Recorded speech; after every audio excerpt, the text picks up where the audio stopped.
The arrow strikes the Mongol commander square in the chest. He falls from his horse into the brown water of the Red River, his armor dragging him down. Around him, 300,000 invaders watch in horror as their supply ships explode in flames. They've conquered half the known world. They've never been defeated, until today.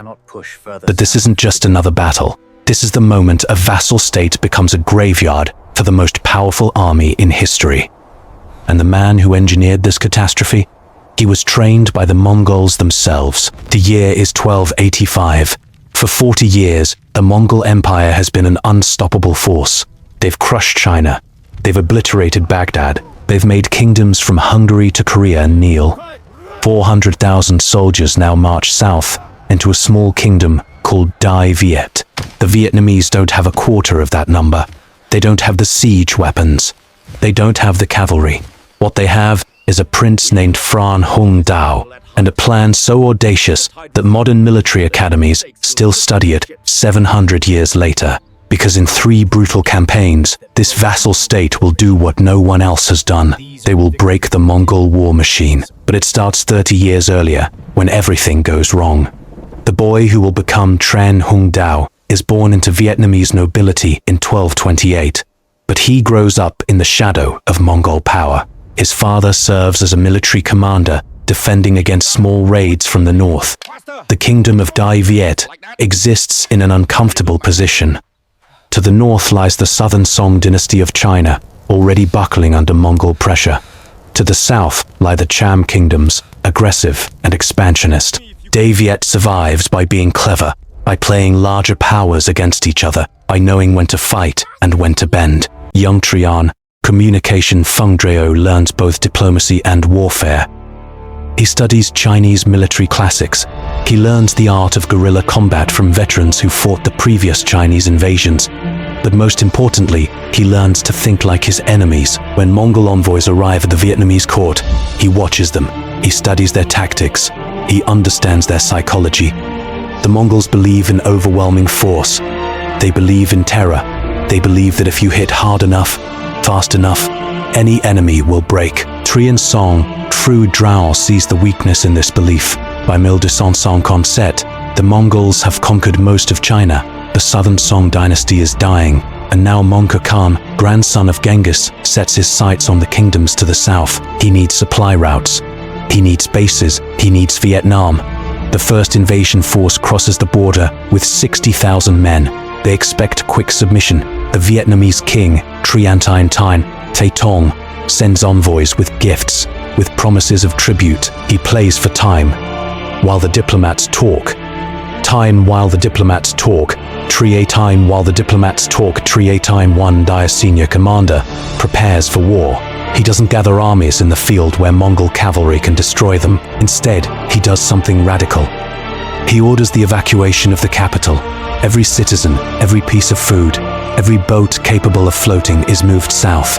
The Mongols march into Thanglong to find an empty city. No supplies, no population to terrorize, no easy victory to break Vietnamese morale. The Mongol commander is furious. He sends cavalry units to find the Vietnamese army, but in the jungles and rice paddies of Vietnam, Mongol cavalry becomes useless. The horses sink in mud.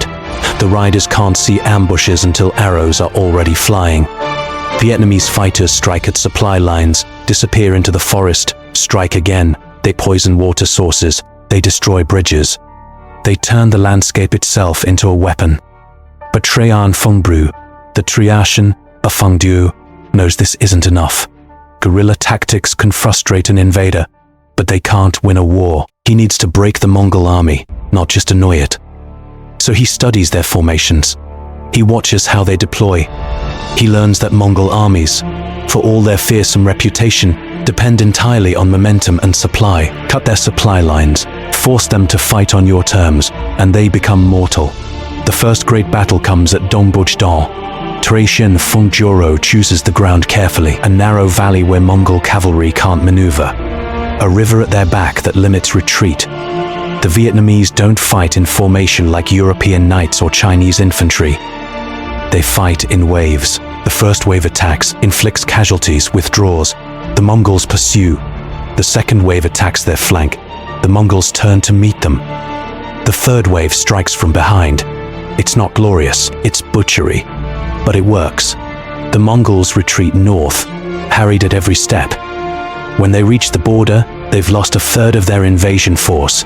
Mongol Khan is dead, killed in China, and his successors have bigger concerns than a stubborn kingdom in the south. The invasion ends. Vietnam survives. But Trans If I'm survives. But Trans Fruv. The Mongols never forget a defeat. They never accept defiance, and now they have a new leader, Kublai Khan, the most ambitious of all Mongol rulers. He's conquered all of China. He's established the Yuan dynasty. And in his court, maps show a blank space in the south, a kingdom that dared to resist, a kingdom that must be taught obedience. For 18 years, trains and buses of Phung Tran Jaro prepares. He builds a new Vietnamese military system. He trains officers. He stockpiles weapons. He studies every Mongol campaign, every victory, every rare defeat. He learns that the Mongols are vulnerable when their supply lines stretch too far. He learns that their armies struggle in tropical climates. He learns that their cavalry, deadly on the open steppe, becomes a liability in dense terrain. Most importantly, he learns that the Mongols expect their enemies to be terrified. They expect cities to surrender at the first sight of their banners. They expect armies to break when the first charge hits. Tre Sarnaik, Zuo plans to do none of these things. In 1484 Kublai Khan sends his envoys to Dai Viet. The message is clear. Submit, pay tribute, send hostages, become a vassal state in truth, not just in name. The Vietnamese king hesitates. He's 60 years old. He's tired. He's seen what Mongol vengeance looks like. Maybe submission is wiser than resistance. Trajan Fuhr, Sheft, 86 now, a seasoned general with grey in his hair and scars from the First War. He speaks before the court, and his words will become legendary. If the king wants to surrender, let him cut off my head first. If the king wants to fight, give me command. The king looks at this old warrior, at the fire still burning in his eyes, and makes his choice. Vietnam will fight. The Mongol response is overwhelming. Kublai Khan assigns Toghan, one of his best commanders, to lead the invasion. But this is a mere raid. This is a campaign of annihilation. 400,000 soldiers begin massing on the Vietnamese border. The largest invasion force in Mongol history. They bring siege engines from China. They bring cavalry units from the steppes. They bring naval forces to control the rivers. They bring enough supplies to sustain a multi-year campaign. The Vietnamese can field perhaps 90,000 soldiers, and most of them are militia. The odds are worse than 4 to 1. Every military calculation says this is impossible. But Tre Tine H Phung Dukhonshu, preparing for exactly this moment. He doesn't intend to fight the Mongols in pitched battle. He intends to drown them. The invasion begins in December 1284. Toghan crosses the border with the vanguard, 60,000 cavalry and infantry. Behind them, the main army follows.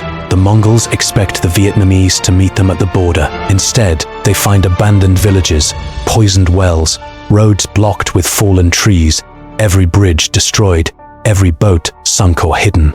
The Mongols push south, but they're not conquering. They're marching through a wasteland. Triarchan Hao has ordered total evacuation of the northern provinces. Every person, every animal, every grain of rice moves south. The Mongols can take territory, but they can't hold it. There's nothing to hold. No population to cow. No supplies to seize. The invasion force is living off what they brought with them, and Vietnamese raiders are systematically destroying those supplies. By January 1285, the Mongol vanguard reaches the Red River Delta. They're deep in Vietnamese territory now, but they're not winning. Their supply lines stretch hundreds of miles through hostile country. Every convoy needs heavy escort. Every camp faces nightly attacks. Soldiers are dying not from battle, but from disease, from poisoned food, from exhaustion. Toghan is furious. He demands a decisive battle. He wants to crush the Vietnamese army and end this humiliation. Tryon Phung Drao gives him one. The Battle of Ham Tusa happens in February 1485, and it's a masterpiece of deception. Triarchan Phung Drotio positions his army on high ground, overlooking a narrow valley. It looks like a desperate defensive position. The Mongols see Vietnamese formations and assume they've finally cornered the enemy army. Khan orders the attack. The Vietnamese front line crumbles almost immediately. The soldiers flee in apparent panic. The Mongols pursue, certain of victory. They pour into the valley, cavalry and infantry mixed together, discipline breaking down in the excitement of the chase, and then the Vietnamese turn. Hidden forces emerge from the jungle on both flanks. Crossbowmen open fire at close range, where Mongol armor is useless. War elephants charge into the cavalry, creating chaos. The Vietnamese soldiers, who seem to flee, regroup and attack from the front. The Mongols are trapped in a killing box. The battle becomes a slaughter. Togun's vanguard is destroyed. 20,000 Mongols die in that valley. The survivors flee north, and now it's the Vietnamese who pursue. A trap for the relief force. But Treatan Huing, Brewer, when Mongol reinforcements march south to help Khan, they walk into ambush after ambush. By the time they reach the battlefield, there's nothing left to save. But the war is far from over. Kublai Khan is enraged by the defeat, but he's also pragmatic. He withdraws what's left of Togun's army and begins planning a new invasion. This time, he'll use different tactics. The Mongols have conquered Korea. They have a massive fleet. They'll invade Vietnam by sea as well as land, cutting off any retreat. They'll bring enough supplies to sustain a long campaign. They'll turn this rebellious kingdom into a desert. Traian Ha, Prefuing Jio, watches the Mongol preparations and sees both danger and opportunity. The next invasion will be better. The next invasion will be better prepared, but the next invasion will depend on coordination between land and sea forces. Break that coordination and the whole strategy collapses. He begins preparing his own surprise. Throughout 1285 and 1286, Vietnamese agents gather intelligence from the north. They learn about the Mongol naval construction. They learn about the supply plans. They learn about the timing. And Trianon, Feng Shui, Andrea, and Tay, a secondary and river. All the waterways that the Mongols will use to supply their army. He studies the tides, he studies the currents, and he conceives a plan that will become legendary. The second invasion begins in late 1287. This time, the Mongol commander is Arik Bokeh, and he brings even more soldiers than before, 200,000 land forces, another 100,000 naval troops on a massive fleet. They advance in multiple columns, intending to converge on the Vietnamese capital from different directions. The Vietnamese can't defend everywhere. They can't possibly stop this juggernaut. Trian Telm Pai, instead, he pulls his forces back. He evacuates the capital again. He lets the Mongols take territory. He lets them think they're winning, and all the while, he's preparing his trap. The Mongol fleet sails up the Brest-Ristrap. The Mongol fleet sails up the Brest-Ristrap, 83. They're massive war junks, carrying supplies, carrying troops, carrying the siege weapons needed to reduce Vietnamese fortifications. The fleet advances confidently.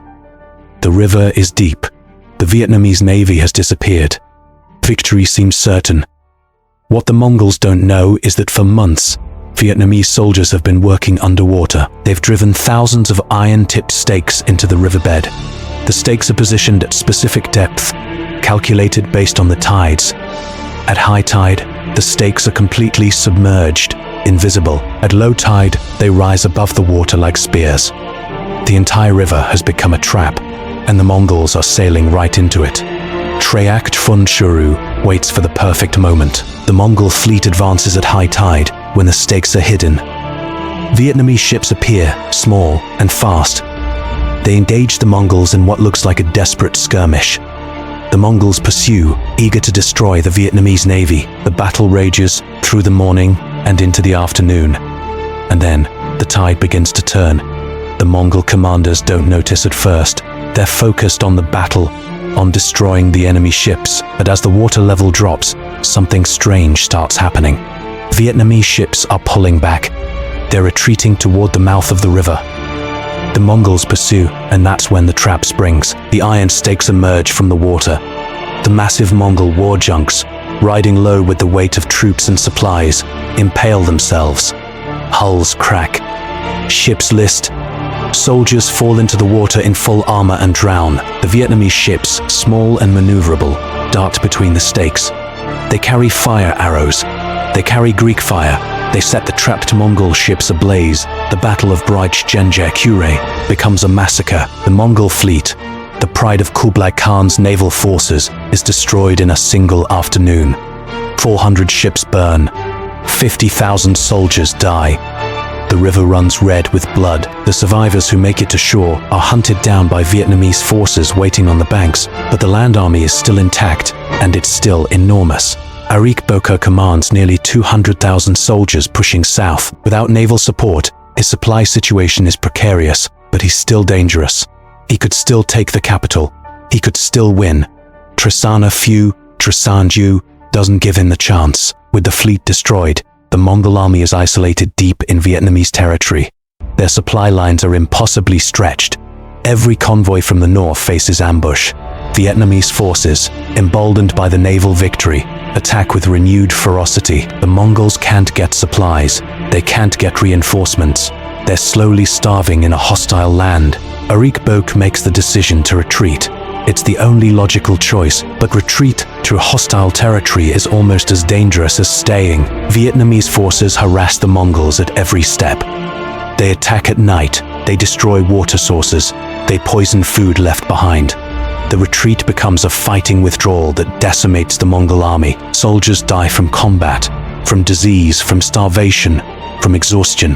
By the time the Mongol army crosses back into Chinese territory in mid-1288, fewer than half survive.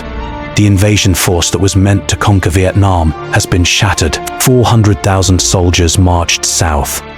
Perhaps 150,000 return. It's the worst defeat in Mongol history, worse even than their failed invasions of Japan. And this time, they can't blame the weather or bad luck. They were outfought. They were outfought. They were beaten by a smaller, poorer kingdom that refused to surrender. Kublai Khan is 73 years old when news of the defeat reaches him. He's conquered more territory than any ruler in history. He's built the largest empire the world has ever seen. But this small kingdom in the south has humiliated him twice. His generals advise another invasion. They have the resources, they have the soldiers. But Kublai Khan is tired. He's old, and Vietnam has proven that there are some conquests not worth their cost. The Mongols will not invade again. For Trea Ton Phung, Drio, the victory is bittersweet. Vietnam has survived, but at terrible cost. The northern provinces are devastated.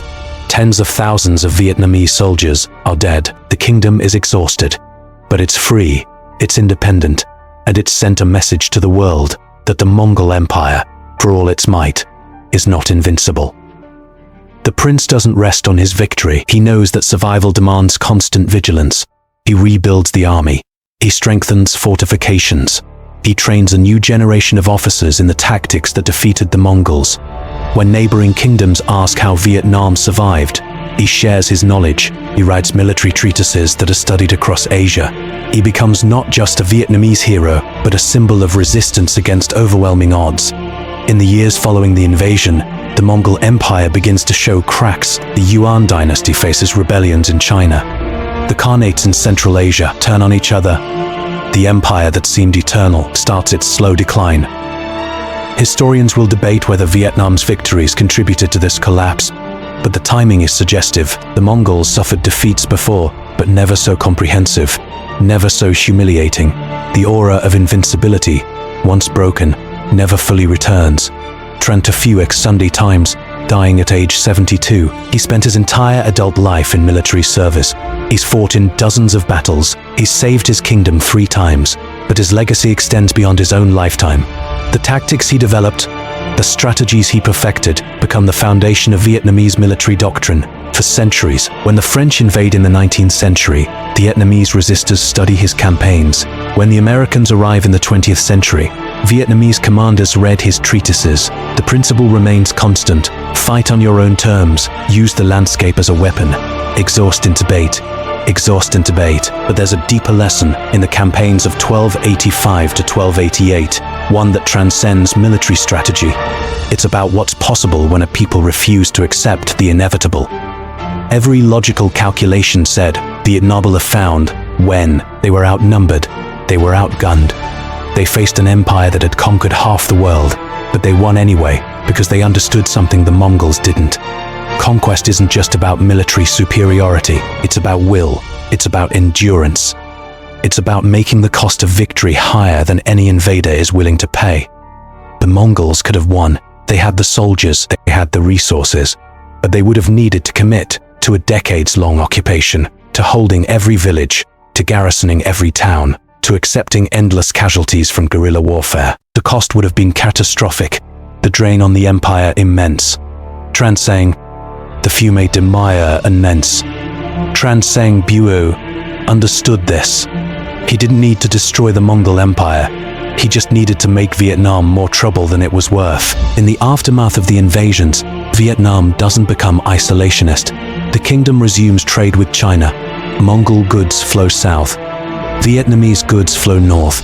There's even a grudging respect between the former enemies. Kublai Khan, in his final years, is said to have called Trayan Phung Jatom Pru the only general worthy of facing the Mongols. It's possibly apocryphal, but the story endures because it captures something true. The Mongols respected strength, they respected courage, and Vietnam had shown both. The geopolitical consequences ripple outward. Other kingdoms on the borders of the Mongol Empire take notice. If Vietnam can survive, maybe they can too. The Thai kingdoms to the west strengthen their defenses. The Khmer Empire fortifies its borders. The Champa Kingdom, Vietnam's traditional enemy to the south, reconsiders its alliance with the Mongols. The map of Southeast Asia, which seemed destined to turn Mongol blue, remains a patchwork of independent kingdoms.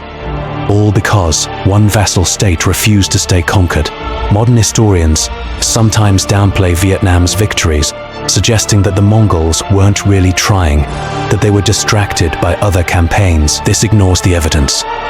Kublai Khan committed hundreds of thousands of soldiers over 3 separate invasions.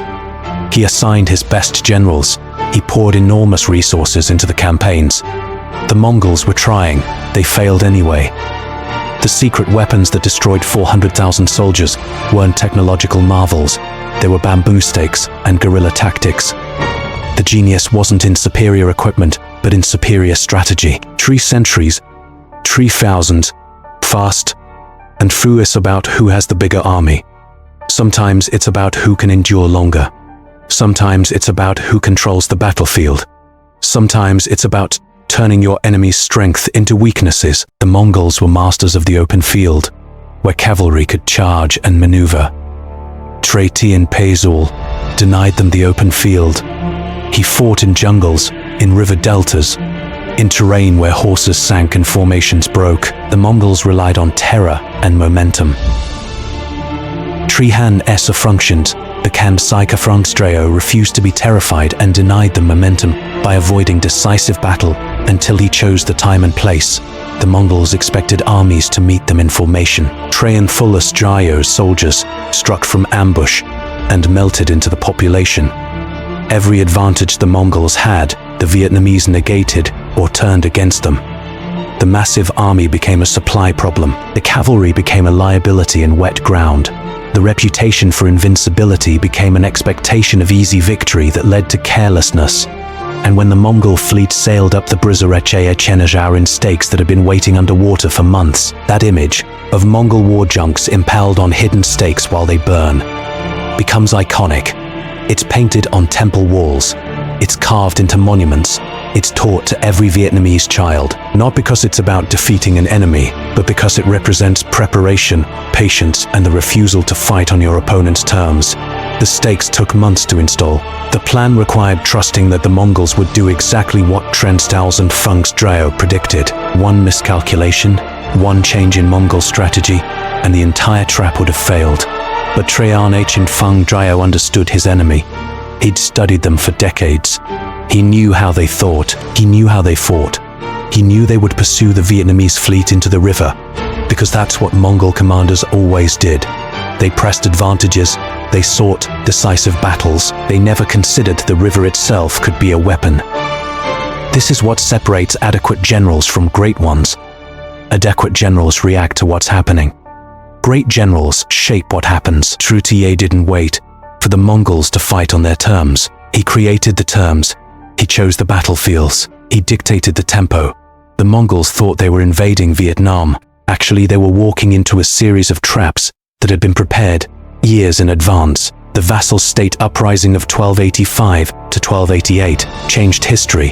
It preserved Vietnamese independence, prevented Mongol expansion into Southeast Asia, and demonstrated that even the mightiest empire had limits. The 400,000 soldiers who marched south, expecting easy conquest, found instead a nation that refused to be conquered, a general who refused to fight conventionally, and a landscape that became their grave. Trianthemufing Dreo died in his bed, surrounded by his family, honored by his king, celebrated by his people. He lived to see his kingdom thrive, his enemies retreat, his strategies vindicated. Not every defender of freedom is so lucky. But his story endures not because he was lucky, but because he was brilliant, because he understood that wars are won in the mind before they're won on the battlefield, because he proved that no empire, no matter how powerful, can conquer a people determined to remain free. 7 centuries later, the stakes are still there in the Brutak to Jinj River, corroded but intact, a permanent reminder of the day a vassal state became the graveyard of 400,000 invaders. Modern visitors can see them at low tide, iron spears pointing skyward from the mud, and imagine that January day in 1288, when the greatest navy in the world sailed into a trap that had been waiting for them for months. The Mongols came with fire and steel. They left broken and defeated, and the small kingdom they tried to crush outlasted the empire that tried to conquer it. Power isn't permanent. Empires rise and fall, but a people fighting for their home, led by someone who understands both strategy and sacrifice, can defeat any invader, no matter how numerous, no matter how fearsome. The Vietnamese didn't have superior numbers. They didn't have superior equipment. What they had was superior determination, superior strategy, and a general who understood that the greatest weapon isn't made of steel, it's made of will. The Vassal State Uprising was never just about Vietnam surviving. It was about proving that resistance is possible, that the supposedly inevitable can be prevented, that David can beat Goliath if David is smart enough and determined enough. Triasan Phong Durao gave that proof, written in Mongol blood on Vietnamese soil. And when Kublai Khan, the most powerful man in the world, looked at the wreckage of 3 failed invasions, he made a choice. He left Vietnam alone, because some conquests cost more than their worth. Because sometimes the vassal state wins.